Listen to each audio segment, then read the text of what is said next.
Oi, gente, hoje no Livro Aberto nós vamos falar sobre o livro A Vida Não é Útil, do Ailton Krenak. O Ailton Krenak é indígena. Ele recentemente ganhou uma cadeira na Academia Brasileira de Letras. Esse é o Ailton, você já deve conhecer ele, o Ailton Krenak. E vamos começar, um livro tão pequeno, com poucas páginas, na Feira do Livro, dizer como pode um livro tão pequeno dizer tanto. Então, tipo, o livro já começa falando essa, que nós somos uma espécie, somos uma praga do planeta, uma espécie de ameba gigante. Porque se for pensar, é verdade, os animais viviam relativamente bem, claro que eles caçam uns aos outros, mas não tinha essa poluição, essa destruição de agora. Então, o homem foi algo que fez mal à saúde da Terra. Ele fala aqui também que no capítulo Não se come dinheiro, que é bem interessante também, ele fala assim que as pessoas, era a época da pandemia, as pessoas ficavam muito preocupadas, a economia, o que vai ser da economia, ninguém tá podendo trabalhar, a economia não vai para frente, os economistas ficam preocupados, as pessoas que não são economistas também ficam preocupadas, e daí o que ele falou bem assim, não se come dinheiro. Eles deviam, esse pessoal do Banco Central que quer que tudo volte ao normal no meio de uma pandemia, a gente devia trancar eles dentro de um banco com dinheiro. Eles ficam lá trancados com o dinheiro, eles vão ver se eles conseguem comer o dinheiro, né? Já que o dinheiro, a economia é tão importante, o dinheiro é tão importante.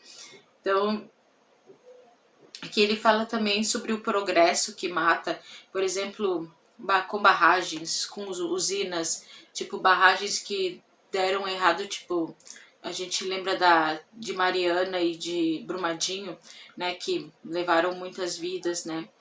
E ele fala também que a tribo que ele é, deixa eu ver qual página, ele fala aqui da família dele, os Krenak são parentes dos Chavante, dos Kayapó, somos um povo G. Então ele fala um pouco da... Outra coisa que ele fala que é da letra que a gente vai acabar se tornando aquela letra do Um Índio, do Caetano Veloso. É uma música muito linda, se você não conhece, procure Um Índio, do Caetano Veloso. Porque na música o Caetano canta que as pessoas assim tratam o indígena como se fosse um ser assim de outro planeta, assim, como se fosse assim algo assim extraordinário, algo de muito, muito diferente, mas o índio, como ele fala, o óbvio, no final, o óbvio, o indígena sempre esteve aqui, sempre esteve ali. Um dia você vê, ele vai descer de uma estrela, eu não vou cantar porque, mas é uma música muito bonita. Então procure um índio, né? Ele cita também o Sebastião Salgado. Quem não viu o documentário de Sebastião Salgado, O Sal da Terra, veja. Ele é um fotógrafo muito renomado, fazia fotos de guerras, geralmente. E depois, quando ele voltou, ele não quis mais assim trabalhar com fotografias. E ele e a mulher dele conseguiram reconstruir uma floresta toda, assim, conseguiram fazer o plantio, né? Ele fala aqui para as pessoas seguir o exemplo do Sebastião Salgado. Se você não viu o documentário, veja. Cita também outros livros de outro indígena, Queda do Céu, que eu não me lembro qual indígena escreveu, mas ele cita aqui outras obras.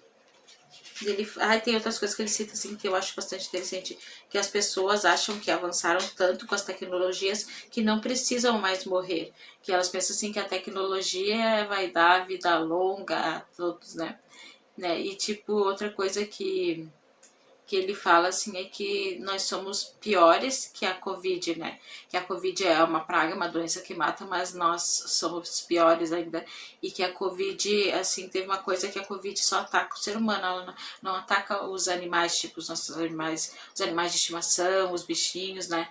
Então, tipo, é uma coisa para o ser humano. É uma coisa que ficou assim, o ser humano. Porque o ser humano que está destruindo a natureza, né? E que trouxe esse vírus para matar o próprio ser humano. Ele fala, né, que durante a época da Covid, né, ele também ficou assustado de ver os caminhões lá na Itália, né, os caminhões com os corpos para serem incinerados, né. E ele fala assim do presidente, que era presidente na época que ele escreveu o livro, né, que era na época da Covid, o presidente, nem vamos falar o nome, vocês já sabem quem é. O presidente da República, aquele outro, tá? Quando eu falo aquele outro, é que não é esse, é outro. O presidente da República disse outro dia que brasileiros mergulhariam no esgoto e não acontece nada. O que vemos nesse homem é o exercício da necropolítica, uma decisão de morte. É uma mentalidade doente que está dominando o mundo e temos agora esse vírus, um organismo do nosso planeta, respondendo a esse pensamento doentio dos humanos com ataques à forma de vida.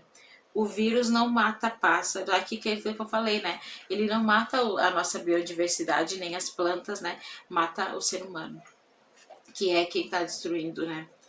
O planeta. Há muita vida além da gente. O que ele fala mais aqui? Que vemos algumas pessoas defendendo a manutenção das atividades econômicas, dizendo que alguns vão morrer. É inevitável esse tipo de abordagem, dizendo que alguns vão morrer ou que os idosos vão morrer, porque eles dizem que é uma banalização da vida, mas também uma banalização do poder da palavra. São governos burros que acham que a economia é mais importante e não pode parar. Se os humanos estão em risco, qualquer atividade humana deixa de ter importância. Coisa de quem acha que a vida é baseada em meritocracia e luta por poder. Então, tipo, né, ele faz essas críticas ao antigo governo, né, que a gente ficou uns 4 anos aguentando nas costas. E tem bastante coisa que eu queria falar, mas eu não quero que o vídeo fique muito comprido. Eu acho que... Deixa eu ver... é sobre o título, né? Esse título que a vida não é útil, que a vida não tem utilidade neutra, nenhuma. E isso partindo da ideia de que a vida é útil. É uma dança cósmica, que ele diz assim, né, que a gente põe muito, assim, muito utilidade, muito importância para coisas que realmente não importam, né? Ele fala assim da alienação, né? Da alienação dos jovens. E não é só dos jovens, né? Porque nossa, tem pessoas assim na minha família que são, vou falar que são bastante alienadas, que tenho tios, parentes, primos, até pessoas mais jovens que eles não assistem um jornal, não sabem o que está acontecendo no mundo, acho que nem sabem que tem uma guerra na Ucrânia, no Afeganistão. Eu tenho uma tia super alienada que diz assim, porque os idosos, não, ela é até idosa, 60 e poucos anos, e ela não assiste nenhum jornal, sabe como ela se informa pelo WhatsApp, pelo TikTok, tipo, recebendo informações erradas, né? Então, essa alienação que ele fala dos jovens não é só dos jovens, né? Deixa eu ver aqui. Ele fala também do agro, né? E daí ele fala também, ele cita o livro A Peste, do Camus também, né? E que é um livro muito bom também. Deixa eu ver o que mais que eu ia falar aqui que eu tinha marcado. Ele cita também, tipo, que ele perguntam pra ele, uma vez perguntaram por que os jovens indígenas estão cometendo suicídio, jovens, os rapazes. Daí ele fala que ele acha que eles perceberam a cretinice da vida, né? E por isso que eles estão dando cabo da vida, né? Tinha um número muito alto de suicídios entre jovens indígenas, mas apesar de todo dele parecer pessimista em algumas páginas, ele é otimista. No final ele termina com uma frase otimista. Toda vez que você vê um deserto, você sai correndo, quando aparece um deserto, o atravesse. Bom, gente, eu vou mostrar ligeirinho, porque eu não tô conseguindo ver quanto tempo tá, mas eu acho que já tá 10 minutos. O que eu tô lendo? Olha, super indico, A Vida Não É Útil. Nossa, meu livro tá todo marcado, tá todo assim, tipo, eu uso o canetão pra marcar, porque são várias partes interessantes. Eu nem falei, acho que tudo que eu queria falar. Então, tipo, vou mostrar aqui que eu tô lendo agora. Agora eu tô lendo O Coração Satânico, desse autor aqui, que o nome dele é William, com sobrenome bem difícil de dizer, que eu acho que é Jortersberg, alguma coisa assim, deve ser. E aí tá muito bom, mas eu tô ainda assim, nem na metade. Então é isso, leia A Vida Não É Útil, leia qualquer livro do Krenak, que eu quero ler mais também. Eu quero um planeta vivo, com gente viva e com a possibilidade da gente cuidar uns dos outros, cuidar da casa comum que nós herdamos. A gente herdou de toda essa sopa cósmica e desse caos todo, herdamos essa auto-organização que nos botou aqui no mundo. Nós estamos no século XXI e nós não podemos renunciar à nossa capacidade e nem a nossa responsabilidade com os outros seres.